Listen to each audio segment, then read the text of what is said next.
I didn't like the 2021 version of Mortal Kombat, okay? And in fact, I may have even hated it, I remember. So I just rewatched it again. And let me tell you something, I hate it. 1995 version is so much better.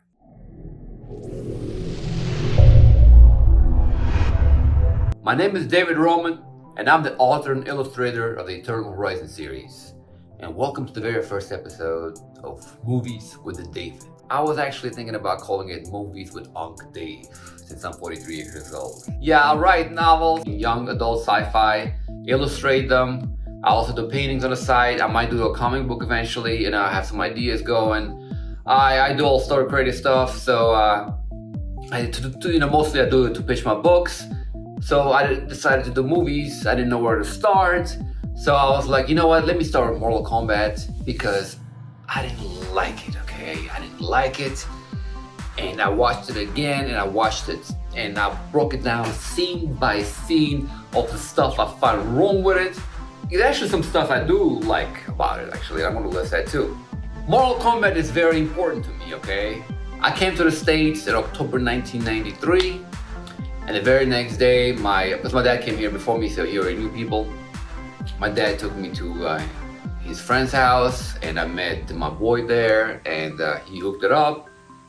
He already had it, and I started playing it. I was like, well, you know, and ever since then, I was in love with it. Mortal Kombat is just my thing. I was in love with it. I got the second one. I remember we had tournaments. I remember we used to cry because my boy used to have Melina, and he did the tap forward and jump thing, and oh my god, if you ever played Mortal Kombat, you know what I'm talking about, right? Okay, I'm gonna slow down my speech, alright? I know I have an accent, plus I speak really, really fast, okay? So I'm gonna slow down and enunciate, alright? Yeah, so I love Mortal Kombat. In 1995, I remember I went to the theater, it was packed, and I was actually late, or maybe I went to the wrong showing, but I came in during the scene where Goro was talking to Kano in the cafeteria. But yeah, I mean, I felt like they could have done more with Scorpion Sub-Zero because Scorpion was my favorite character. But overall, I mean, I liked it. Annihilation, I hated. Even as a kid, I hated it. Okay, it makes sense. But 1995 version, I mean, I liked it so far. Okay, so let me skip that. We'll go back over it. Okay, so let's start with the 2021 version, scene by scene. So the opening was actually pretty good. Sub-Zero attacks Scorpion's village back in the day. And there's a battle. Scorpion still doesn't have his powers. It was setting the ground for a great movie, okay? Because at the end, you know, he saves his baby. Sub-Zero thinks he wiped out the whole clan. The Hanzo clan, there's like no more Scorpions are gonna happen. The Raiden shows up with the, you know, takes the baby. So you're thinking, hey, you know, somebody will eventually become Scorpion. You're thinking, hey, Scorpion is gonna be the good guy in this one. And I was like, yay. So then there's the opening. It explains the Mortal Kombat situation. You know, it could have like showed me instead of telling me, but whatever, right? Let's go. Then they show the main guy. He's in his 30s, he's an MMA fighter, and he sucks, he keeps losing, and in his corner he has his wife and his daughter. Then it suddenly switches to the Outworld. When you see Shang Tsung looking like the bad guy from Big Trouble in Little China, and Shang Tsung is telling Sub-Zero, hey, we gotta prevent this tournament from happening, the Mortal Kombat tournament, alright? So you gotta go get all the chosen ones. So yeah, we go back to the main guy, Cole, that's his name, you know, the MMA fighter. He got his ass beat, and Jax shows up, and Jax is like, hey man, I like your birthmark, and I mean, like, I like your tattoo. And the guy goes, oh, it's a birthmark, and it shows it to him. Then Jax stalks him to an ice cream parlor where Cole is eating with his family. All of a sudden, Sub-Zero shows up, makes it hail, freezes like half the people in there, freezes the roads. Jax pulls up, they're like, jump in the car, jump in the car. They all jump in the car. So they're all trying to get away, and Jax is explaining, that's not a birthmark, I got that shit too. We're the chosen ones, we're supposed to fight in a tournament. So Cole's like, what the fuck are you talking about? So meanwhile, you know, and he's they're in the big city. Now, they're in a big city, right? There's a lot of roads, and he gets off the main road, it turns into one alley. And at the end of the alley, there's Sub-Zero. And you know what Jax does instead of reversing? He's like, nah, y'all get out of here. He gives him the address to Sonya and Gary, Indiana. He parks the car, He gets his rifle. He's seen this guy can freeze people. He knows he has superpowers. And he goes out there down the alley with a gun, and Sub-Zero, instead of chasing after the van, he backs up, like, come get me, man. And there's a fight with Jax. Of course, he loses his gun, he gets his ass beat, and Sub-Zero rips his arms off. And we just leave him there, and we forget about him. Switch back to Cole. Cole drops off his family home, I guess, and he's like, I gotta go meet the Sonya character, whoever Jax told me to go meet. Give me the address, whatever. And we see Melina, and she's looking hot, boy. She's probably one of the best things in this movie. We see Melina. Melina goes to Shang Tsung, and Shang Tsung's like, hey, send in the reptilian. So I'm like, hell yeah, man, fucking reptile's going to show up, right? Nah. But yeah, Cole shows up. Sonya almost beats him up, of course, because girl power. She almost beats him up. And then he explains the tattoo thing. She shows her the tattoo, the birthmark. So she takes him inside. She's like, what happened to Jax? And he's like, oh yeah, we left him behind. And she's trying to call him, and that's it. She doesn't pursue it anymore, right? Wherever Jack's gone. So she explains this whole situation, tournament. It's a good thing she explained it, all right? They didn't need to show us that crap in the beginning, She explained it already. So she explains the tournament about the chosen ones, and he's like, what are you talking about? Yada, yada, doesn't believe it. And then it turns out Kano is there in the dark. He's all chained up. And he's a funny character now. Kano is probably... he's just as good as the Kano from 1995. He actually has more lines in this one. So, I like Kano, okay? So while they're all arguing, the reptile shows up. And it's not reptile, it's just a fucking reptilian, It's just a reptilian, it's just like a crocodile, whatever. They're all fighting, Kano, and Kano, the free Kano. Kano's fighting them, and then Kano rips out his heart. Yeah, Sonya doesn't have the birthmark, but Kano does. And for some reason, he knows where Raiden's temple is. They used to smuggle guns there. I don't know, man. It's just, I'm going along for the ride. I'm in the writer's room over there. They're all making decisions. And I'm like nodding my head, even though I know the decisions are stupid. Okay, this is what's happening so far. So yeah, they're in an airplane. Kano knows some lady, and they dropped them off in the desert somewhere, 35 kilometers away from the destination for some reason. I don't know. So anyway, they're trudge the way. Sonya beats him up. There's a good fight there, right? Sonya beats him up. She doesn't want to kill him. He's like, kill me, Kano, but she doesn't want to kill him. They go and they meet Liu Kang. Liu Kang is a cool character in this one, the way he's portrayed, but he should have been the main character. He's not the main character, right? And Jax is there, and Sonya's like, oh yeah, I forgot to come after you, man. Instead of boarding the airplanes and shit, instead of coming after you, oh, sorry, you're here. So yeah, Jax is there with his arms blown off, and they decided to give him some, mechanical arms, whatever, man. So while that's happening, Shang Tsung shows up there with everybody, with the bad guys. They're trying to attack them. But Raiden sends a shield up, and he's like, I'm gonna begin training the gang, all right? They start training to get their blast, to get their superpowers. Everybody got superpowers, okay? It's like Shang Tsung, Liu Kang has fireballs, then Kung Lao has his hat he magically throws, and everybody got their special arcane, and they're trying to wake it up, okay? So eventually, Kano gets pissed, he's the first one, he gets an eye beam. He gets pissed off because when the ego is pushed. That was a cool scene, actually. I can't deny that. So while that's happening, Raiden goes to the main guy at the Cole, and he goes, you know what, man? You're a liability. I think you should go back to your family. I swear, that's what he's doing. And then he just hits his cane and opens up a portal. Later on, explain he's done that shit on purpose. He did it. It's just stupid, man. It's stupid. He opens up a portal. And Cole's like, you know what, I'm gonna go home and be with my family. And he goes home to be with his family. We switch back to the Oz world, and Shang Tsung is getting his Natara. They couldn't find other characters. They brought Natara, bad CGI.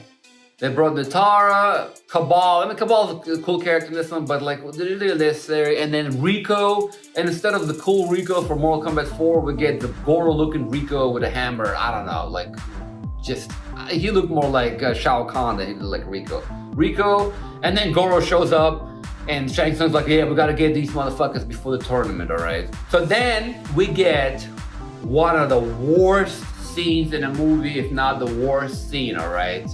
So Cole is back home in fucking Nebraska, wherever the fuck he is. It's like a middle of a cornfield in a house, and he's sitting there with his wifey and daughter. He's given up already, he's given up.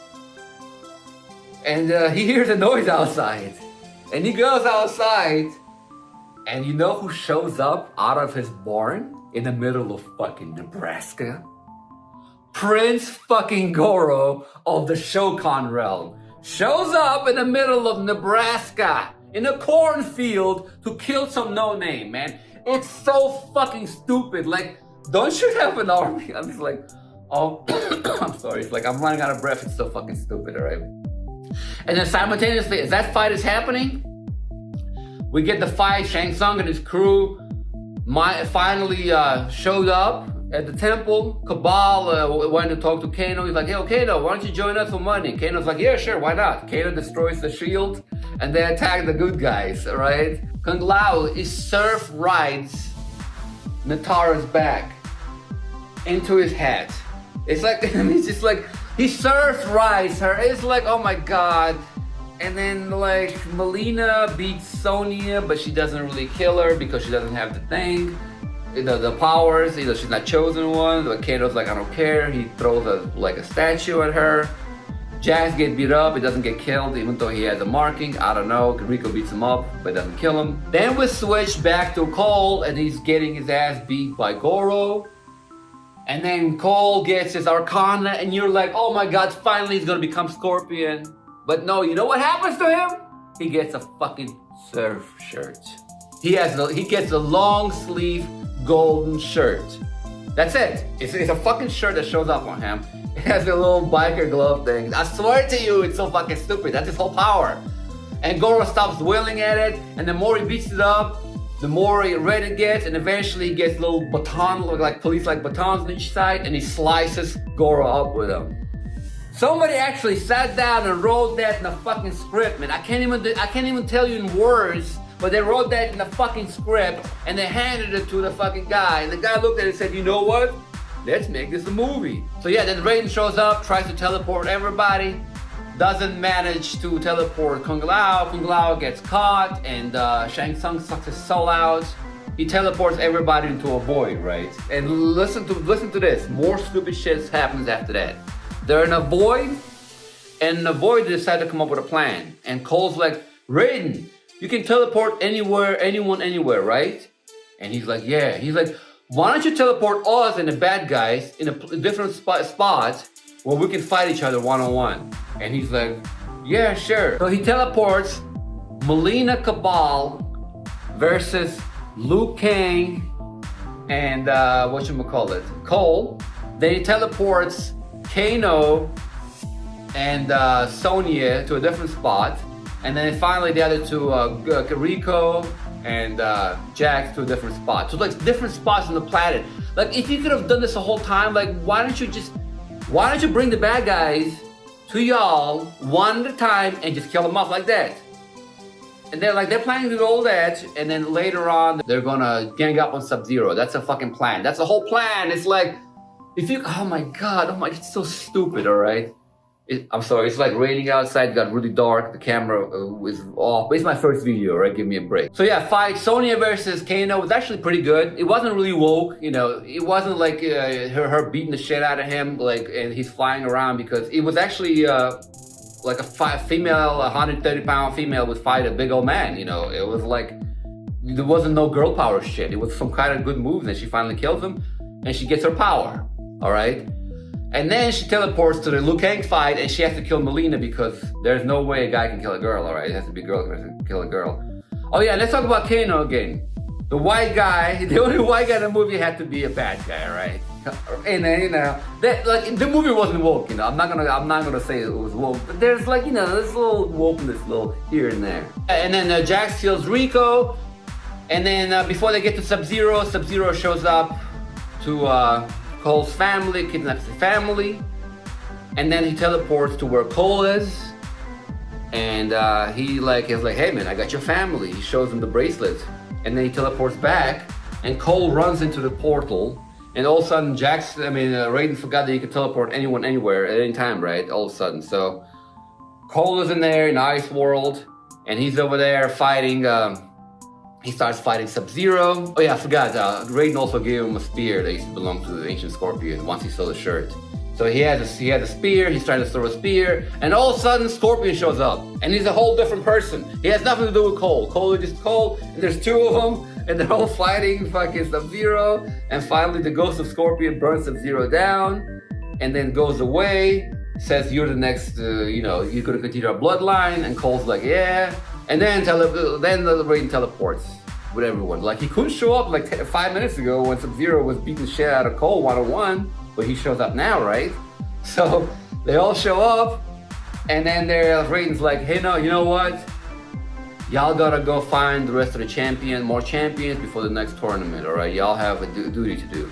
Then Shang Tsung shows up, right? He's all pissed off. He's like, no, it's not gonna be over. You killed my champions. I will find more. And Raiden blasts him and sends him to the outworld. Why couldn't you do that throughout the whole fucking movie? You're a fucking elder god, bro. It's like, whatever. So then we switch back to the future, and Cole is leaving the MMA gym, and his trainer is like, the owner is like, where are you going? He's like, I gotta go to Hollywood. And then they show the poster of Johnny Cage, and that's it. That's the whole movie. I mean, they actually wrote this. Somebody actually read this and said, did Tobias and the Boone, did they read this shit and say it's okay? It's so fucking stupid compared to 1995 version, man. It's like 1995 version, it's like, despite its criticism, it was so much better. Liu Kang, way better. Johnny Cage didn't even show up, way better. Kano is debatable, but still. You like Sonya, oh man, come on, man. I mean, this Sonya was more, boss type. Our Sonya was more like, but she was, come on, Bridget Nielsen, she was so hot, man, oh my God.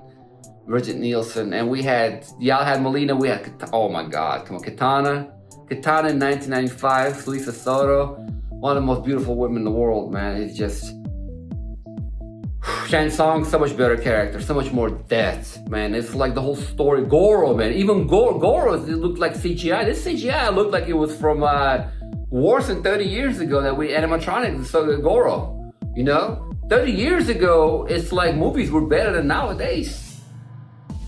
It's insane because, could you say the same thing about a 1965 movie in 1995? No way, right? No way.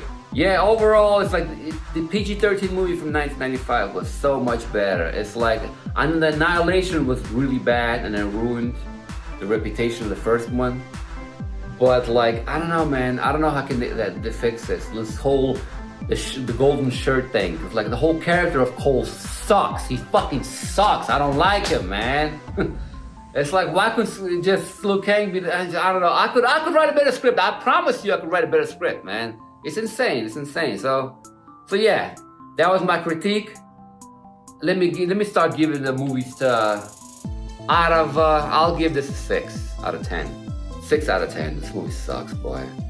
The only good thing about it was the fighting scenes, but like, the plot's just so stupid. So yeah, once again, sorry about the quality of the video. It got really dark outside, it's raining. Please subscribe. I will do more of these. Please check out Eternal Horizon on Amazon if you like Star Wars, the original Star Wars. It's a sci-fi epic about a man lost in space. He meets an alien woman, he falls in love. There's illustrations of all the characters. There's starship diagrams. There's like every chapter has its own illustration that I drew by hand or painted. So yeah, check out Eternal Horizon, and I'll see you later.